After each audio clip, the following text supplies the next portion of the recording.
ఇదే విధంగా శంకర్ గారి పాలసీ క్లెయిమ్ అప్లై చేసి అప్రూవ్ అయింది. ఇవాళే ఫైనల్ అప్రూవ్ చేశారు. శంకర్ వాళ్ళ ఫాదర్ విశ్వనాథ్ అనే పేరుతో క్లెయిమ్ అప్లై చేశారు.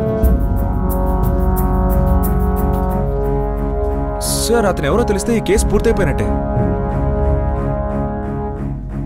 ఆఖరి ప్రశ్న, వల్లభ అంటే ఎవరు?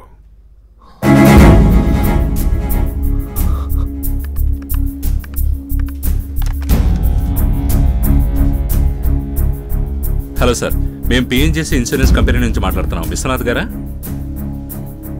సార్, మీ అబ్బాయి డెత్ ఇన్సూరెన్స్ క్లెయిమ్ అప్రూవ్ అయింది సార్. అవునవును, మేమే డైరెక్ట్గా వచ్చి చెక్ ఇస్తాం సార్. మీ అడ్రస్ ఒకసారి కన్ఫర్మ్ చేసుకుంటాను సార్. చెప్పండి సార్.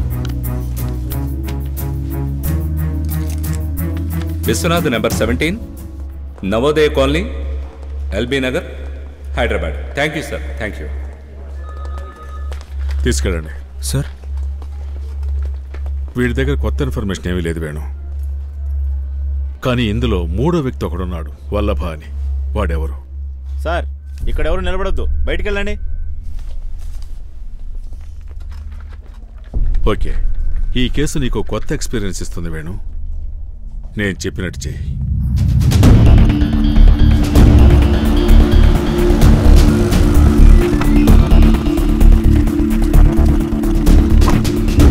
ఇంట్లో ఎవరెవరు ఉన్నారో చూడు.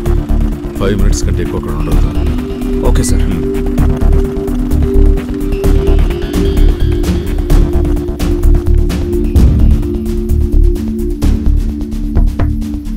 Sir,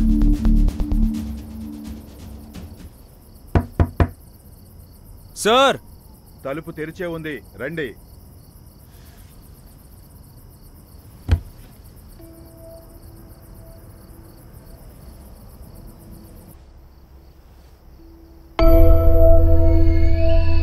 sir,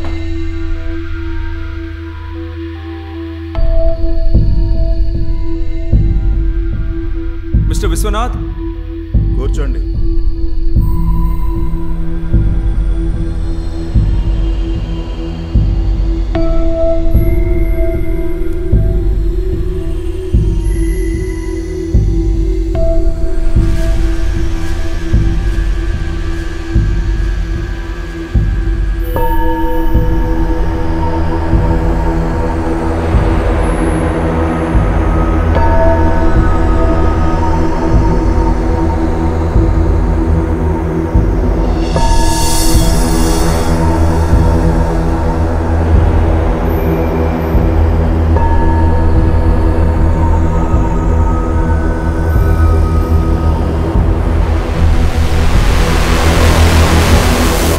good job Venu.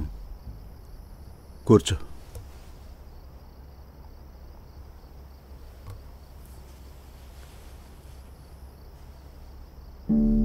మన జీవితాల్ని నిర్ణయించేది అవసరాలే. అదే శివకుమార్ని నన్ను కలిపింది.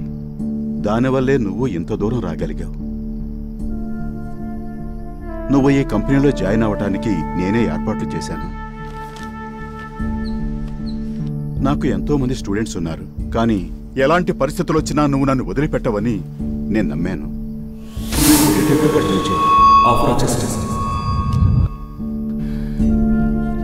ఇలాంటి మానవత్వం లేని పని నేను ఎలా చేస్తాననుకున్నారు సార్? మానవత్వమా? అది ఇక్కడెవరికీ లేదు వేణు. మన చుట్టూ జరుగుతున్న అన్యాయాలకు కూడా మనం రియాక్ట్ అవటం లేదే. ఒక ఎంటర్టైన్మెంట్లా చూస్తున్నాం. అసలు దీని గురించి ముందుగానే నీతో డిస్కస్ చేయాలనుకున్నాను, కానీ నువ్వు అందరితో పాటు వచ్చావు. మాట్లాడలేకపోయాను. ఎప్పటికైనా ఈ విషయాన్ని నువ్వు గుర్తిస్తావనుకున్నాను. విమల్ డెత్ గురించి నువ్వు శైలేష్తో మాట్లాడినప్పుడు ఎలాగోలాగా నేను కాంటాక్ట్ చేసి మాట్లాడాలనుకున్నాను, కానీ నువ్వు వాళ్ళని కలవాలని వెళ్ళిపోయాను. విమల్ అని ఐటీలో వర్క్ చేశారు. శంకర్ ఆయన చచ్చిపోయాడుగా. మిస్టర్ మాధవ్, ఫోన్ చేశారు.